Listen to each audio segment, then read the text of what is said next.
Hello friends, कैसे हैं आप लोग। उम्मीद करते हैं सभी लोग बढ़िया होंगे और आपकी बोर्ड परीक्षा की तैयारी अच्छी तरह से चल रही होगी। तो फ्रेंड्स, आज का हमारा जो टॉपिक होने वाला है वो क्लास 12 फिजिक्स का होने वाला है।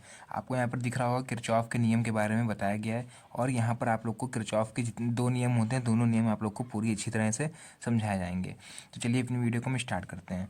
देखिए, पहले क्या कह रहा है हमसे, किरचॉफ का नियम। मतलब आप लोगों को पता होगा कि ये 5 नंबर का टॉपिक पूछा जाता है। किरचॉफ का नियम हुआ, व्हीटस्टोन सेतु हुआ। तो व्हीटस्टोन सेतु तो आप लोग को मेरी पिछली वीडियो जस्ट अभी डाल के उठे, आप लोग जाके देख सकते हैं पिछली वीडियो में।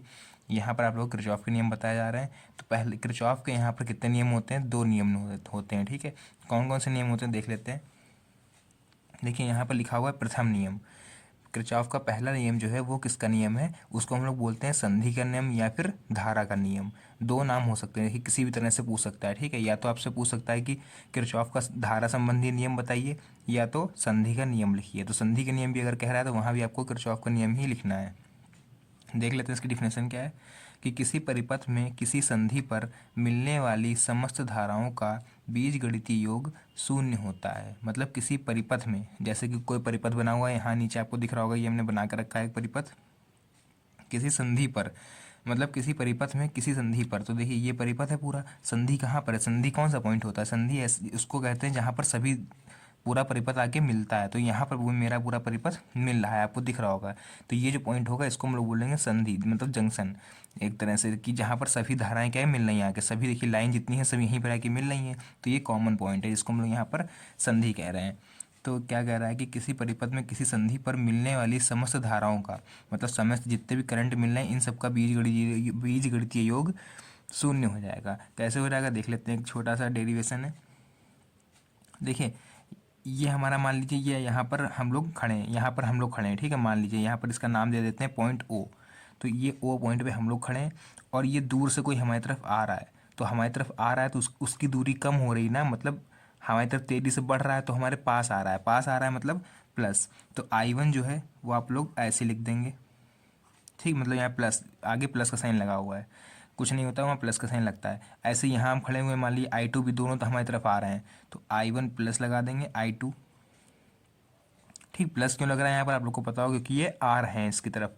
अच्छा, अब हम खड़े यहीं पर हैं, लेकिन क्या है कि ये दोनों देखिए हमसे, ये तीनों हमसे दूर जा रहे हैं। ये हम खड़े हैं यहाँ पर, ये तीनों भाग रहे हैं दूर हमसे, एरो दिख रहा है आपको। तो यहाँ पर सब में माइनस लगा दीजिए, माइनस का I3। I4 भी देखिए भाग रहा है, तो यहाँ पर हम लगा देंगे माइनस का I4। I5 भी भाग रहा है, तो यहाँ हम लगा देंगे माइनस का I5। ठीक है, तो क्या कह रहा है देखिए, समस्त धाराओं का बीजगणितीय योग। तो बीजगणितीय योग हमने कर दिया, क्या होता है, शून्य होता है। तो हम यहाँ पर शून्य मतलब लिख देंगे 0। ठीक, अब एक लास्ट काम आप लोगों को करना है, केवल इतना यहाँ पर कि ये आप लोग को भेज देना है उस तरफ। जितनी माइनस के साइन आप लोग देख रहे हो, माइनस वालों को सबको हम लोग कहाँ भेज देना है, इक्वल के उस साइड। तो चलिए इक्वल के उस साइड हम लोग इन सबको भेज देते हैं। तो देखिए I1 प्लस I2 यहीं पर रखते हैं हम लोग, है ना। ये तो प्लस में, इनको तो थोड़ी नहीं भेजेंगे। I1 plus I2 equal to, उधर क्या क्या जाएगा देखिए, पहले जाएगा मेरा I3, तो ये माइनस में, उधर जाएगा किस में हो जाएगा, प्लस में। फिर जाएगा मेरा I4, है ना। फिर ये जाएगा I5, इक्वल के उधर जाएगा तो प्लस में हो जाएगा। कहने का मतलब क्या हुआ कि आने वाली धाराओं का योग जो होगा, मतलब आने वाली धाराएं किसके बराबर होंगी, जाने वाली धाराओं के। तो वही इस इक्वेशन के माध्यम से यहाँ पर बताया गया है। तो ये रहा मेरा किरचॉफ का पहला नियम, केवल इतना आप लोग को करना है। 2 नियम पूछे जाते हैं, तो पहला नियम तो ये हो गया। अब बात करते हैं हम लोग अपने दूसरे नियम की, कि दूसरा नियम हमसे क्या कह रहा है। उसके बाद देखिए आप लोग को इधर दिख रहा होगा कि हमारे किरचॉफ का दूसरा नियम क्या है। तो किरचॉफ का जो दूसरा नियम है, इस नियम को हम लोग क्या कहते हैं, वोल्टता का नियम अथवा बंद पॉज का नियम। मतलब हम लोग उसको बंद पॉज का नियम कह सकते हैं, या फिर वोल्टता का नियम भी इसको हम कह सकते हैं। इसके भी 2 नाम हैं, जैसे यहाँ पर इसके 2 नाम है, देखिए संधि का नियम और धारा का नियम। ऐसे यहाँ पर भी इसके 2 नाम है, वोल्टता का नियम और वोल्टता का नियम और बंद पॉज का नियम। देखते हैं इसकी परिभाषा क्या है, क्या रहेंगे। कहने का मतलब क्या है कि किसी वैद्युत परिपथ के प्रत्येक बंद पॉस में, तो ठीक है, ये वैद्युत परिपथ आप लोग को दिख रहा होगा, नीचे ये हमने बना दिया है, विभिन्न भागों में बहने वाली धाराएं। तो ये I1 I2 आपको दिख रहा होगा यहाँ पर रेड कलर से, ये देखिए I1, ठीक, ये I2 I1। तो ये सब भी आप लोग को हम समझाएंगे पूरा सर्किट क्या है, तथा उनके संगत प्रतिरोधों के गुणनफल का बीजगणितीय योग। तो देखिए क्या करना है, E1 आपको दिख रहा है यहाँ पर, E1 और ये E2। तो एक तो मेरा जो पॉस होगा वो इस तरह से वर्क करेगा, ऐसे। ठीक है, क्योंकि यहाँ देखिए प्लस है तो करंट हमेशा कहाँ बहता है, प्लस से माइनस की तरफ, तो ऐसे ही तो बहेगा मेरा करंट। देखिए प्लस से चलेगी करंट, ऐसे जाएगी, ऐसे जाते जाते जाते जाते वापस से माइनस में आ जाएगी।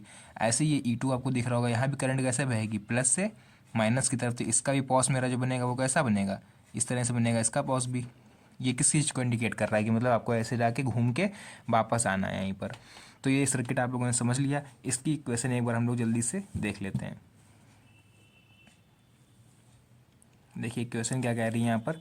सबसे पहले आपको क्या करना है कि I1 यहाँ पे दिख रहा होगा आप लोग को, भाई करंट हमारी कैसे चल रही है, ऐसे चल रही है, ऐसे चल रही है ना, इस तरह से। तो सबसे पहले देखिए यहाँ पर हम लोग I1 R1 की मल्टीप्लाई कराते हैं। इस पॉस की केवल अगर हम बात करें तो यहाँ भी लिख भी दीजिए कि E1 पॉस के लिए, ठीक, पॉस के लिए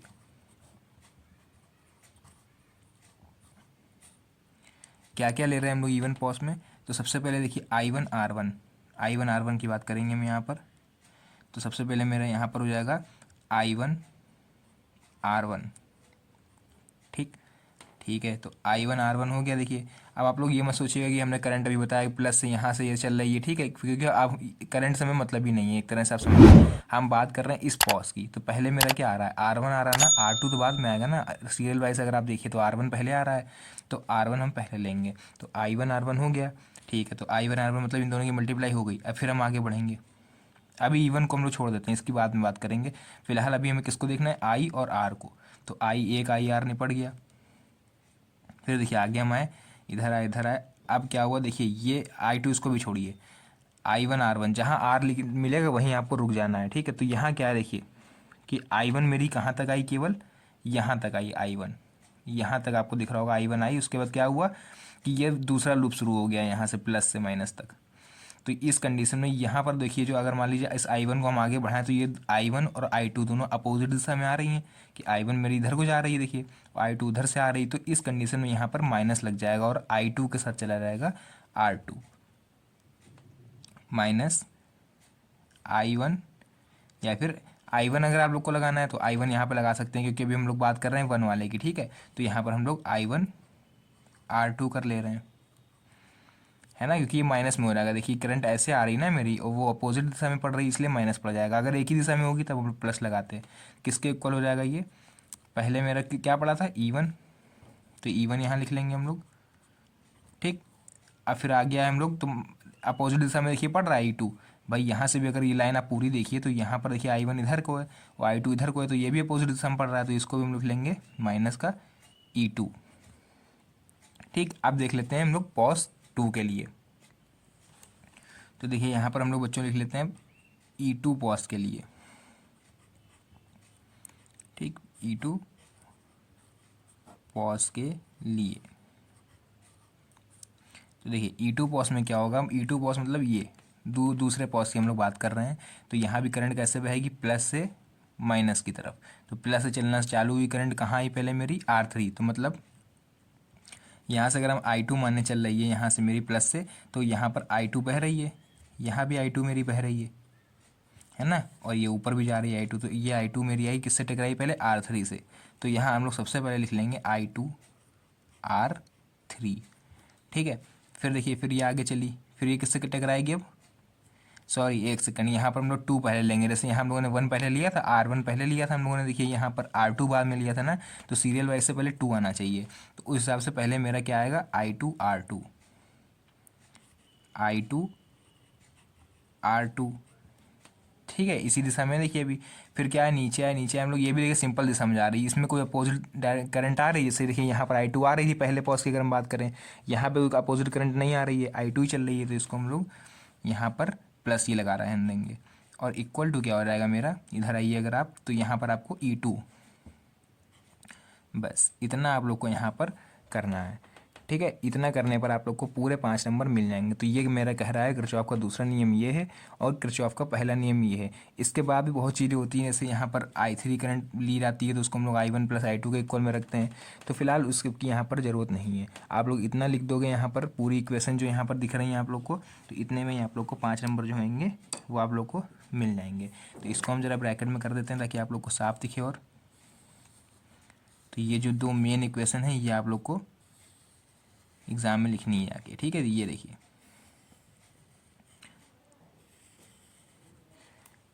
उम्मीद करते हैं आप लोग को वीडियो अच्छी लगी होगी। वीडियो अच्छी लगी हो तो वीडियो को लाइक और चैनल को सब्सक्राइब करना मत भूलिएगा। मिलते हैं नेक्स्ट वीडियो में बहुत ही बढ़िया टॉपिक के साथ। तब तक के लिए धन्यवाद।